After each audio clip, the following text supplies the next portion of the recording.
হঠাৎ শুনে ব্যাপারখানা মন হলো চঞ্চল। রাস্তা অবরোধ করেছে ফুচকাওয়ালার দল। ফুচকা নেতা বলেন হেঁকে, শুনুন বন্ধুগণ, অনেক ভেবে চিনতে আমরা করছি আন্দোলন। বেকার সমস্যাতে দেশ যাচ্ছে ভেঙে চুরে। ফুচকা একটা বড় শিল্প এই বাংলা জুড়ে।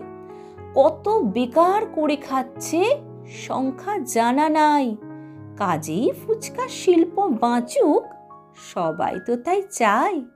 কিন্তু বিপদ এই শিল্পে, আমরা দিশে হারা। ফুচকা শিল্প বাঁচবে না তো মোটে কন্যা ছাড়া। কন্যা ছাড়া ফুচকা খেতে কজন ছেলে জোটে। কন্যা ভ্রূণ হত্যা করা চলবে না কো মোটে। কন্যা ভ্রূণ হত্যা করা চলবে না কো মোটে।